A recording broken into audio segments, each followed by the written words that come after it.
विद्यार्थी मित्रांनो, मागच्या लेक्चरमध्ये आपण एंजिओस्पर्म प्लांट मधील व्हेजिटेटिव्ह प्रोपॅगेशन शिकलो.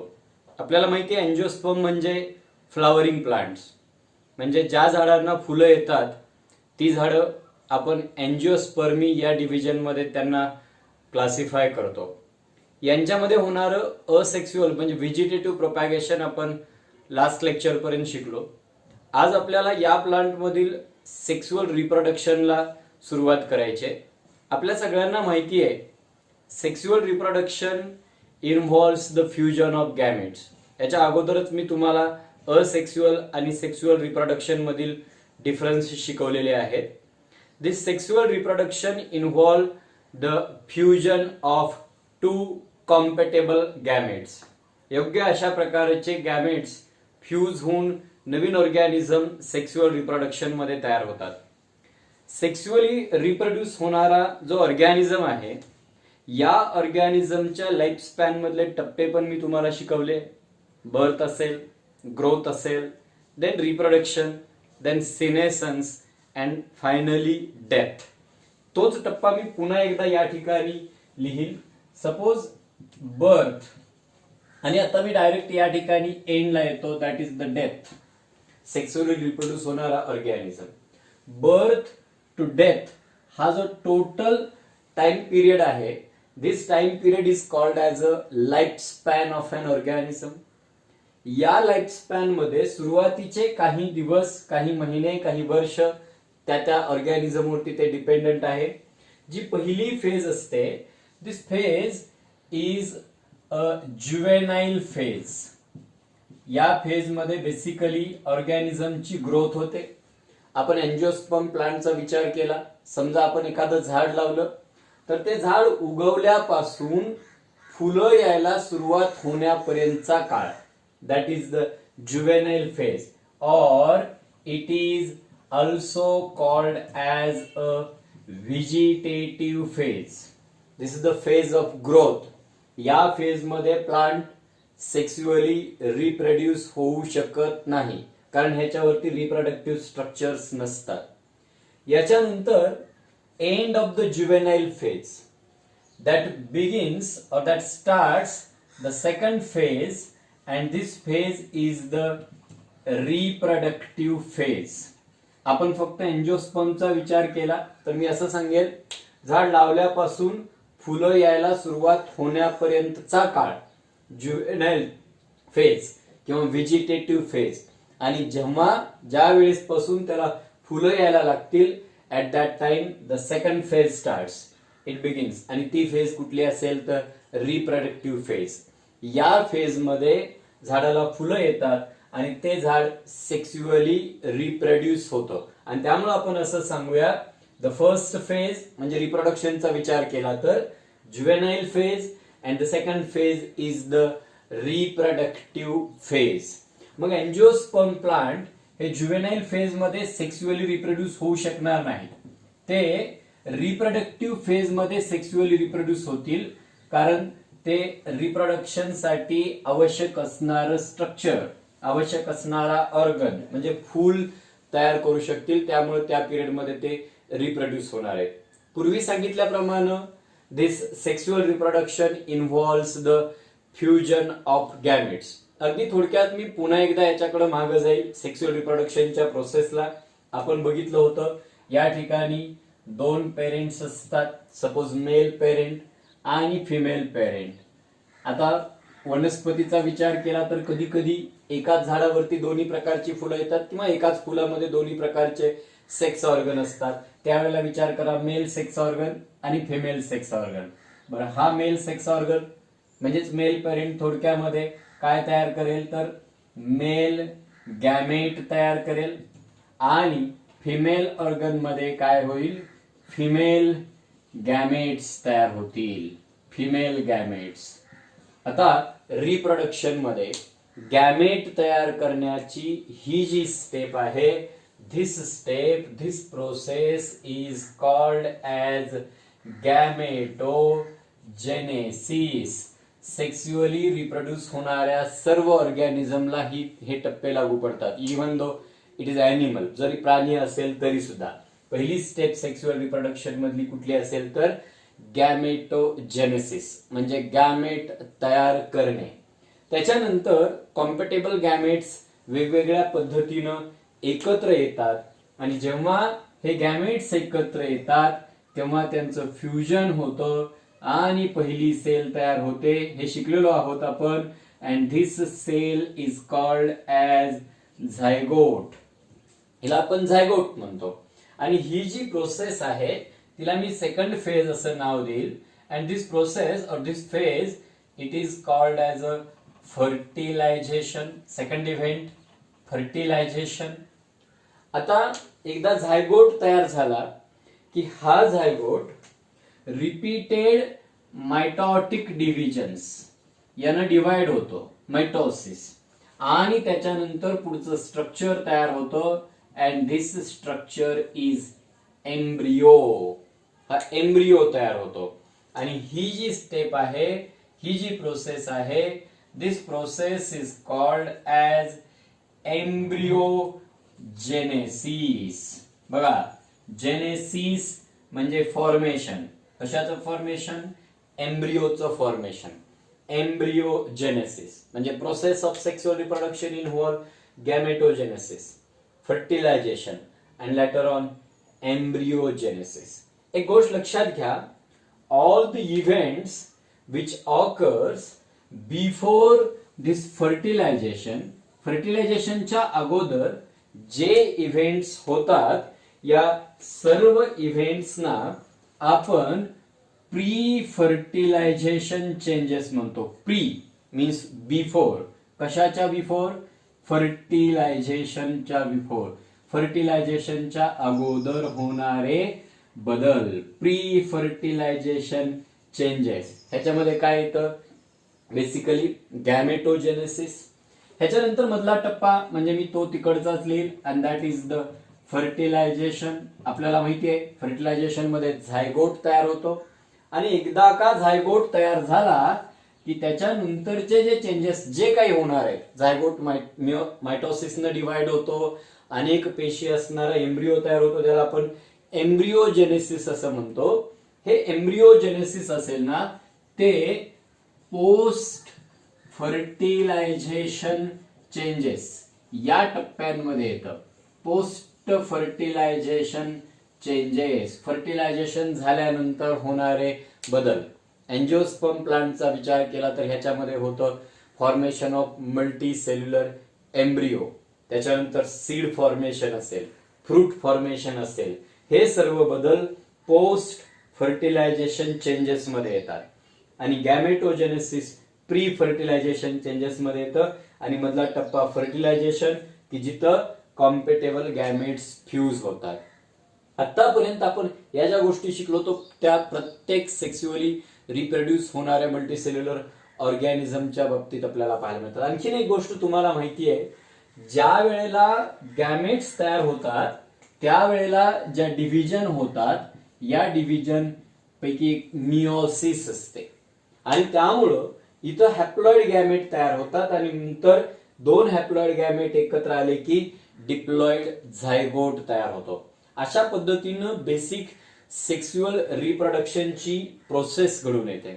आता ही प्रोसेस इथून पुढं आपल्याला पूर्णपणे एंजिओस्पर्म प्लांट मध्ये कशा पद्धतीनं घडून येते त्याच्यावरती आपल्याला फोकस्ड राहायचं आहे.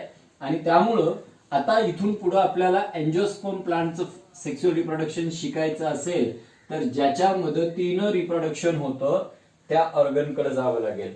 U know the sexual reproductive organ of angiosperm is flower.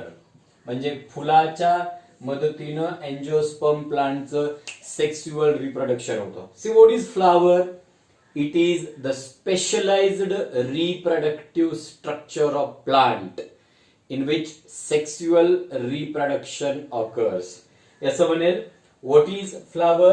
The flower is specialized, special अशा प्रकारचं specialized reproductive structure, specialized reproductive structure of plant. ज्याच्यामध्ये सेक्स्युअल रिप्रोडक्शन होतं. म्हणजे एंजिओस्पर्म प्लांटनं सेक्स्युअल रिप्रोडक्शन साठी तयार केलेला specialised reproductive organ. This organ is flower. याची वेगवेगळ्या पद्धतीने आपल्याला माहिती येईल. थोडक्यात हा फ्लावर किंवा हे फूल कशापासून तयार झालं? It is the modified shoot. आपल्याला माहिती आहे वनस्पतीमध्ये रूट सिस्टीम आणि शूट सिस्टीम हे भाग असतात. शूट सिस्टीम मध्ये दोन स्ट्रक्चर आहेत, एक स्टेम आणि लीव्ज. आणि मग हे स्टेम आणि लीव्ज यांच्यापासूनच तयार झालेलं फ्लावर हे स्ट्रक्चर आहे.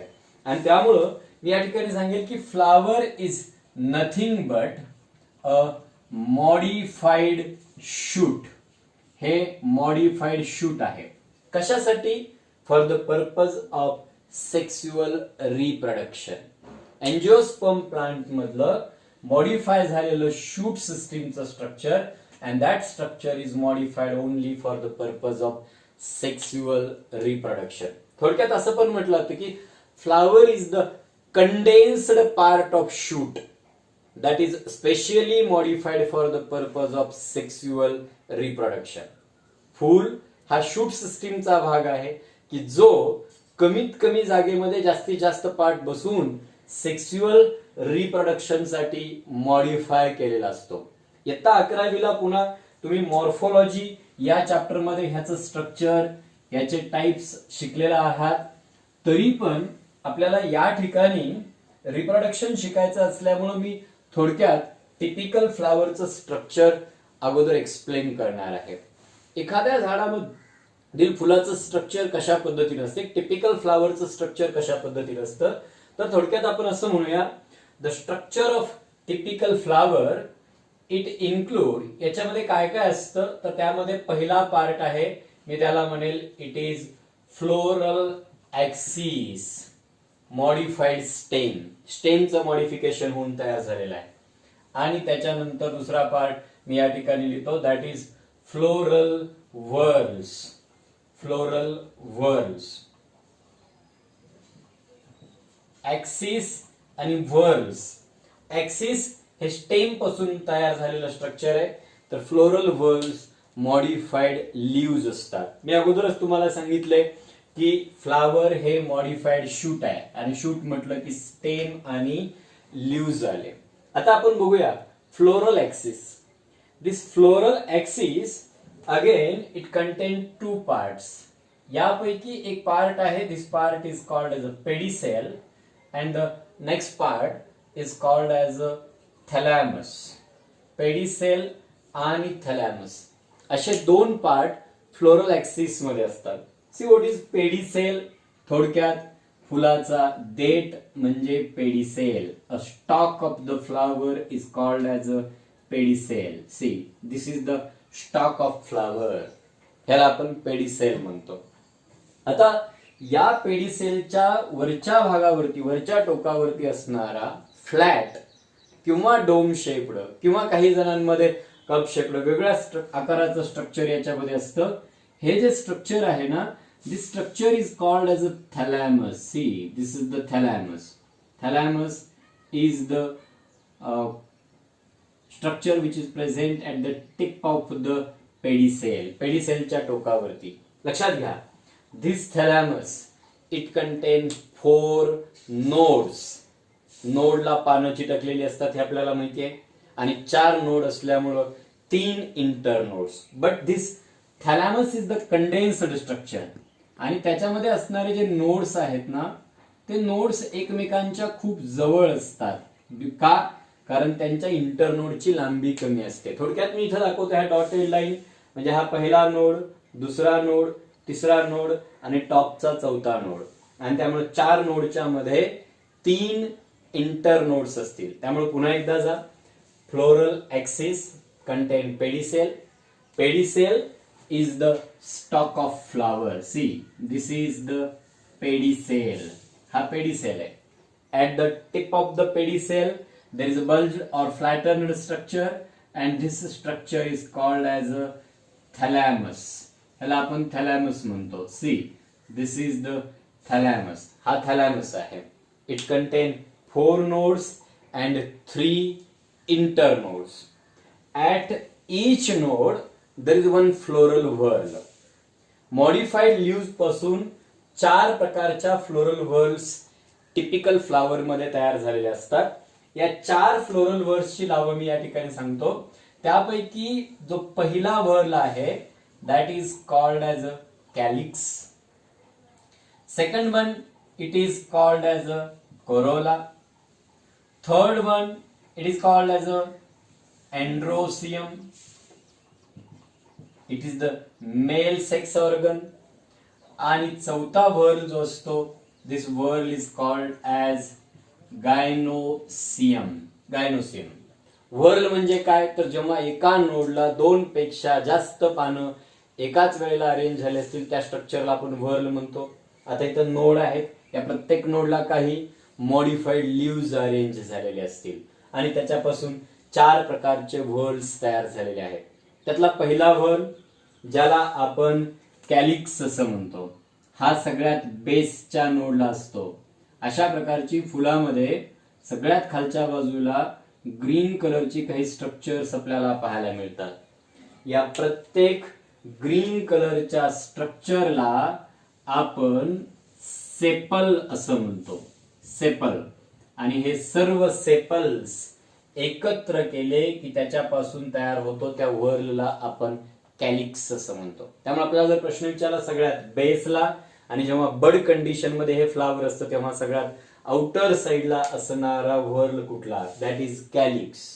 हा कशापासून तयार झाला सेपल्स पासून तयार झाला. हा एक सेपल, हा दुसरा सेपल आणि त्यांच्यापासून बनलेला व्हर्ल म्हणजे कॅलिक्स. असे एकापेक्षा जास्त सेपल्स ह्या खालच्या नोडला असतात. At the basal lower and outer most lower आणि आउटर मोस्ट साइडला असणारा व्हर्ल कॅलिक्स आणि त्याच्या एका मेंबरला काय म्हणायचं sepal. What are the functions of sepal as it is green colour it help in photosynthesis. दुसरा मुद्दा as it is present on outer side it protect the flower in bud condition. Bud condition मध्ये हे फुलाचं protection करतं. याच्यानंतर जो 2 नंबरचा node असतो at the second node there is a structure or there are such type of many structures and these structures are called as a petals. यांना आपण पेटल्स असं म्हणतो. आणि जेव्हा आपण ही सर्व पेटल्स एकत्र करतो त्यावेळेला जे तयार होतं त्याला आपण म्हणतो कोरोला. या ठिकाणी इथो see these are the petals. थोडक्यात फुलाच्या पाकळ्या. हा एक पेटल, दुसरा, तिसरा अनेक असू शकतात. या ठिकाणी इथं जे आलेले स्ट्रक्चर्स आपल्याला दिसतात कोरोला कशापासून बनला पेटल्स पासून बनला. थोडक्यात फुलाच्या पाकळ्या ज्या विविध रंगाच्या असतात त्यांना आपण पेटल्स म्हणतो आणि त्याच्यापासून तयार झालेल्या व्हर्लला कोरोला. हा सेपल पेक्षा वरच्या नोड वरती असतात किंवा Corolla is present at the upper side of the calyx आणि कॅलिक्सच्या इनर साइडला. ह्याचे वेगवेगळे कलर असतात. या कोरोलाची बेसिकली काही काम आहेत. त्यापैकी पहिलं काम टू अट्रॅक्ट द इन्सेक्ट्स और बर्ड्स फॉर पॉलिनेशन. म्हणजे पॉलिनेशन घडवून आणण्यासाठी पॉलिनेटिंग एजंटला अट्रॅक्ट करण्याचं काम ह्या फ्लोरल किंवा हा कोरोला करतो. कारण की ब्राईट कलर आहे, विविध प्रकारचे कलर असतात. बऱ्याचशा वेळेला पेटल्स दे हॅव फ्रॅग्रन्स, त्यांना सुवास असतो, सुगंध असतो आणि त्याच्याकडे पॉलिनेटिंग एजंट्स अट्रॅक्ट होतात. आणि त्यामुळं अशा प्रकारे पॉलिनेटिंग एजंटला अट्रॅक्ट करणं हे या भागाचं काम आहे किंवा कोरोलाचं काम आहे.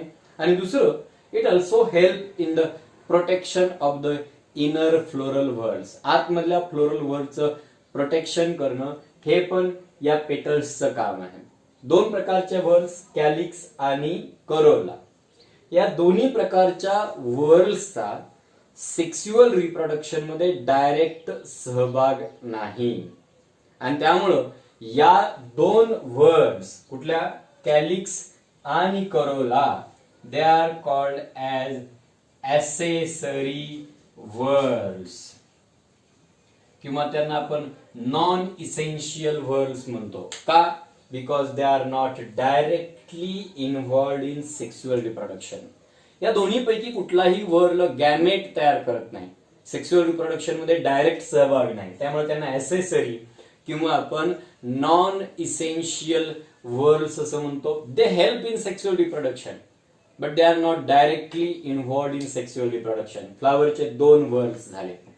Then the third whorl of the flower, this whorl is androecium. Androecium is the male reproductive organ. पहा 3 नंबरचा नोड जो असतो, या नोडवरती काही स्ट्रक्चर्स असतात आणि ते जे इंडिव्हिज्युअल स्ट्रक्चर्स असतात, these structures are known as stamens. यांना आपण स्टॅमेन्स असं म्हणतो. सी, मी या ठिकाणी अशा पद्धतीचे हे 2 स्टॅमेन काढलेले आहेत. See, this is 1 stamen and this is second stamen, 2 stamen. किंवा मी या ठिकाणी आणखीन स्टॅमेन काढेल. सी, या ठिकाणी आणखीन एक तिसरा स्टॅमेन. तसंच मी आणखीन एखादा इथं दाखवेल. Suppose this is 1 स्टॅमेन. बघा, एका एका मेंबरला आपण काय म्हणतो, स्टॅमेन असं म्हणतो. So this is the stamen. आणि हे सर्व स्टॅमेन्स जेव्हा तुम्ही एकत्र करता त्यावेळेला त्याला आपण एंड्रोसियम किंवा मेल सेक्स ऑर्गन. खरं तर एका स्टॅमेनला 2 भाग असतात. त्यापैकी वरचा हा टोपीसारखा जो भाग आपल्याला दिसतो, फर्टाईल पार्ट असतो, this part is called as a anther. आणि हा जो पार्ट असतो, this part is called as a filament, धागा. एंथर आणि फिलामेंट दोघं एकत्र केले की तयार होतो स्टॅमेन. आणि असे सर्व स्टॅमेन एकत्रित कन्सिडर केले की त्या व्हर्लला आपण काय म्हणतो, androecium. It is the male reproductive organ. मी पुन्हा एक सेपरेट स्टॅमेन इथं काढेल. सी, त्याचं स्ट्रक्चर आपल्याला पुढच्या लेक्चरमध्ये शिकायचं आहे. A cap-like structure called as a anther and an elongated structure called as a filament. हा जो कॅप सारखं किंवा हे जे कॅप सारखं वरचं स्ट्रक्चर आहे, दॅट प्रोड्युसेस पोलन ग्रेन्स, परागकण, किंवा त्यांना आपण मायक्रोस्पोर्स असं म्हणतो, ते तयार करण्याचं काम इथं होतं. म्हणजे ह्या अँड्रोसियम मध्ये मायक्रोस्पोर्स किंवा पोलन ग्रेन तयार केले जातात की ज्यांच्या पासून पुढं मेल गॅमेट्स तयार करणार स्ट्रक्चर, मेल गॅमेटोफाइट तयार होणार आहे. त्यामुळे आपण म्हणतो androecium is the male reproductive organ. खालून 3ऱ्या नोडवरती असणारा हा एक whorl, androecium, male reproductive organ. And then the 4th whorl, and this whorl is called as a gynoecium. It is present at the innermost side किंवा सगळ्यात वरच्या नोडला हा असतो. हा जो गायनोसियम आहे त्याच्यामध्ये जे अनेक स्ट्रक्चर्स असतात, या प्रत्येक स्ट्रक्चरला आपण कार्पेल असं म्हणतो. आणि सर्व कार्पेल्स, कधी कधी एखाद्या फुलाच्या गायनोसियम मध्ये एकच कार्पेल असतो, कधी 2, 3 किंवा अनेक असू शकतात. आणि या सर्व कार्पेल एक असेल किंवा अनेक असतील त्यांना एकत्रित काय म्हणायचं, गायनोसियम असं म्हणायचं. आता मी या ठिकाणी पुन्हा एका इंडिव्हिज्युअल कार्पेलचं स्ट्रक्चर आपल्या माहितीसाठी काढेल. Suppose this is the carpel. वरच्या भाग जो आहे, this is called as stigma. खरं तर हे 10वी 11वी सगळ्या वर्गांमध्ये झालेलं आहे. हे रिव्हिजन आहे फक्त, त्यामुळे मी थोडंसं फास्ट जातोय. त्याच्यानंतर हा दुसरा पार्ट आहे, this is called as a style. आणि खालच्या कडेला हा जो पार्ट आहे की जो थॅलॅमस वरती चिटकलेला असतो, हा part, this is called as ovary. जर आपण ह्या ओव्हरीचा सेक्शन घेतला तर आपल्याला आतमध्ये एक किंवा एकापेक्षा जास्त ओव्ह्यूल्स पाहायला मिळतात. Stigma, style, ovary. पुन्हा फिमेल रिप्रोडक्टिव्ह ऑर्गन डिटेलमध्ये शिकताना आपल्याला हे शिकायचंय. मी फक्त टिपिकल फ्लावर आज शिकवतो, त्याच्यामध्ये आपल्याला हा फिमेल रिप्रोडक्टिव्ह ऑर्गनचा पार्ट कार्पेल, याच्यापासून बनतो गायनोसियम.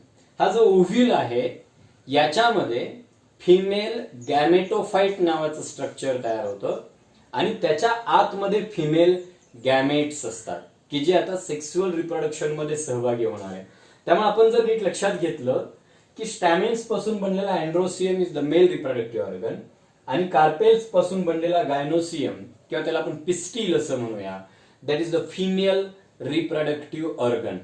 आणि मग male reproductive organ male gametes तयार करण्यास मदत करणारे, female reproductive organ female gametes तयार करण्यामध्ये मदत करणारे. आणि म्हणून मी असं म्हणेल की androecium and gynoecium are directly involved in sexual reproduction. That's why these whorls are called as reproductive whorls, or they are called as essential whorls. They are directly involved in sexual reproduction. Sexual reproduction मध्ये यांचा direct सहभाग असतो. त्यामुळे पुन्हा एकदा लक्षात घ्या, फुलाचं स्ट्रक्चर थोडक्यात. What is flower? Flower is the condensed part of shoot modified for sexual reproduction. It is the specialized reproductive structure in which reproduction of angiosperm plants takes place. खरं तर या फुलाचे आता एकंदरीत आपल्याला एवढं सगळं शिकल्यानंतर दोन महत्वाची फंक्शन्स लक्षात येतात. त्यापैकी पहिलं फंक्शन आहे, मी त्याला म्हणेल फॉर्मेशन ऑफ गॅमेट्स. गॅमेट्स तयार करणं, गॅमेट तयार करणं. आणि दुसरं to ensure the fertilisation. Fertilisation होईल याची काळजी घेणं किंवा फर्टिलायझेशन घडवून आणणं, ही दोन कामं हे फूल करतं. या फुलाचे टिपिकल फ्लावरचे पार्ट्स आपण शिकलो. It contain floral axis and floral whorls. Floral axis contain pedicel and thalamus, and then floral whorls calyx, corolla, androecium, gynoecium. Calyx कशापासून बनला? सेपल्स पासून. प्रोटेक्शन आणि फोटोसिंथेसिस हे याचं काम आहे. कोरोला कशापासून बनला? पेटल्स पासून. प्रोटेक्शन प्लस पॉलिनेटिंग एजंटला अट्रॅक्ट करणं हे त्याचं काम आहे. Androecium is the male reproductive organ. तो बनला स्टॅमिन पासून. प्रत्येक स्टॅमिन मध्ये अँथर आणि फिलामेन हे पार्ट असतात. मेल रिप्रोडक्टिव्ह स्ट्रक्चर गॅमेट्स तयार करण्यास मदत करणे हे त्याचं काम आहे. म्हणजेच अगोदर मायक्रोस्पोर तयार करणं आणि मग त्याच्यापासून मेल गॅमेट्स. आणि गायनोसियम की जो कार्पेल पासून बनलेला आहे, याच्यामध्ये फिमेल रिप्रोडक्टिव्ह स्ट्रक्चर किंवा फिमेल गॅमेट्स तयार करण्याचं काम चालतं. इथोपर्यंत टिपिकल फ्लावरचं स्ट्रक्चर झालं. याच्या पुढच्या लेक्चरमध्ये आपण पुन्हा एकदा स्टॅमेनचं डिटेल्ड स्ट्रक्चर शिकणार आहोत.